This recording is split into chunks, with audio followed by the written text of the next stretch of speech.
They say there are two things that can cause havoc to a person's life. In Urdu they say दो चीजें आदमी को परेशान करती है, एक उसके ख्यालात, दूसरे उसके हालात. There are two things that can just cause absolute havoc in your life.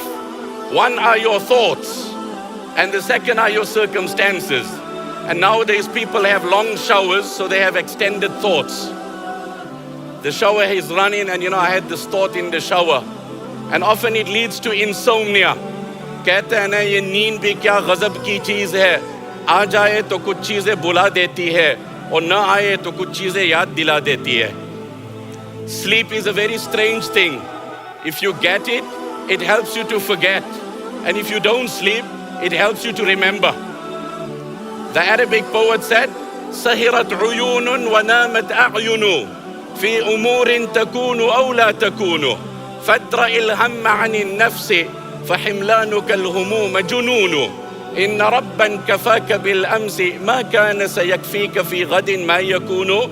Some people, because of the precarious political climate, because of the instability, because of the predictions of the economists, some cannot sleep, others cannot get up. Some cannot sleep, some cannot get up. في أمور تكون أو لا تكون. It might go this way, it might go that way. فادرأ الهم عن النفس. فادرأ الهم عن النفس. The poet says, shrug your shoulders and just drop this whole burden on you. فحملانك الهموم جنون. You've become a vessel of depression, which is tantamount to insanity. إن ربا كفاك بالأمس ما كان سيكفيك في غد ما يكون. The Lord who took care of you yesterday has not become dormant or inactive today. He's active and He's alive, and He will rescue you.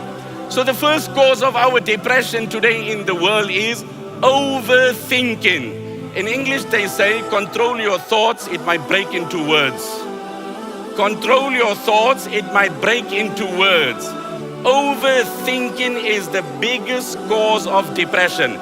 What has the Quran got to offer us to combat this and address this thing which has gripped us, plagued us, and in many stages incapacitated us? A person has a healthy body, but he has a depressed mind, and he cannot move, he's immobile. So there's an amazing incident, and I want to focus. I always say, the Quran is for yourself, not for your shelf. The Quran is for yourself, not for your shelf. The tale of the mother of Moses, peace be upon them both. So the Prophet Moses is born at a time which coincides with the decree of Pharaoh to cold-blooded, mercilessly kill children. And again, Pharaoh had a dominion, a kingdom, and an empire. A fortune teller tells him that a child will be born, yuladu mawludun, yadhhabu mulkuka ala yadihi. You will lose your empire at his hands. Historians write, the day Pharaoh was told this was the last day he had a peaceful sleep in his entire life. Well, the child is not born. Even if he had to accept this, he's still not born. Sleep peacefully. When he's born, when he grows up, when he becomes the threat, then you can become insomniac. But why from now? One thought and it crippled him, it paralyzed him. And that's the reality of the world. Some people never heal because they stuck in their minds replaying corrupted scenarios. It's toxic, release it. It's toxic, it's giving off negative energy. So Allah told the mother of Musa that وَأَوْحَيْنَا إِلَىٰ أُمِّ مُوسَىٰ أَنْ أَرْضِعِي, that nurse your child, suckle your child. فَإِذَا خِفْتِ عَلَيْهِ فَأَلْقِيهِ فِي الْيَمِّ وَلَا تَخَافِي وَلَا تَحْزَنِي. That when you fear that the intelligence of Pharaoh will locate your child, then drop him in the river Nile. Now, listen to this very, very carefully.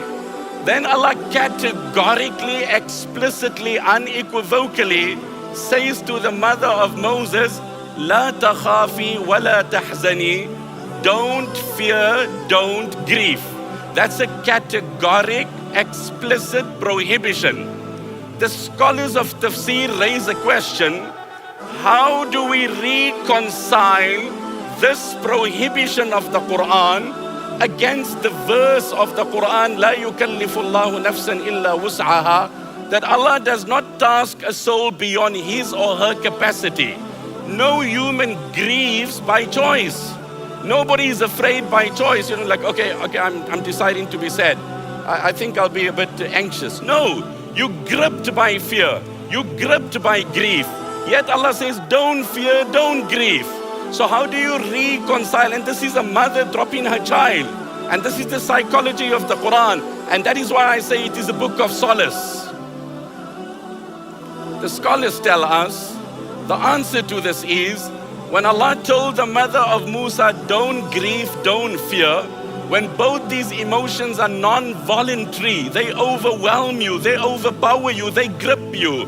It means that fear and grief by inception are non-voluntary, but by continuation they are voluntary. So initially you gripped by fear. There is a fear that's lurking, it haunts you, it bothers you, it consumes you. Now it's within your choice to entertain it, to dwell on it, to allow that to overpower you, or to suppress it and contain it. And that's precisely the meaning of the prohibition to the mother of Moses, that don't fear, don't grieve, don't allow your fear to overwhelm you, paralyze you, and incapacitate you. And what should you be doing? In psychology, think of positive things, give positive energy. Inna radduhu ilayk. Inna radduhu ilayk. We will return him to you. Think positively, give off positive energy. We will return him to you.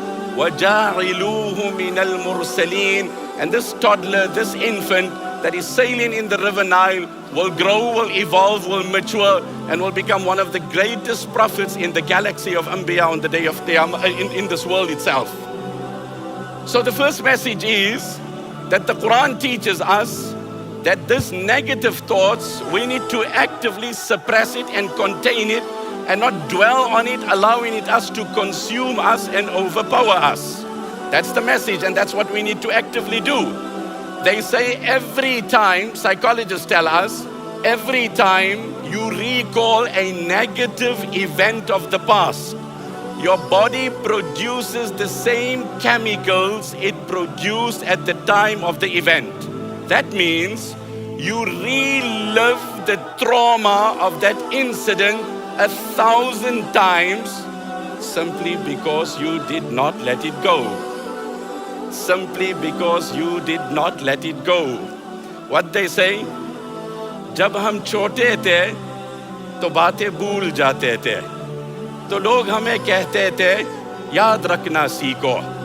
अब बड़े हो गए तो हर बात याद रहती है, अब लोग कहते हैं भूलना सीखो.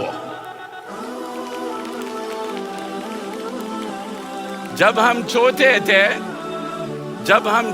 थे तो बातें भूल जाते थे. When we were kids, then we were negligent, we were clumsy, we were heedless, we were oblivious. We used to forget things.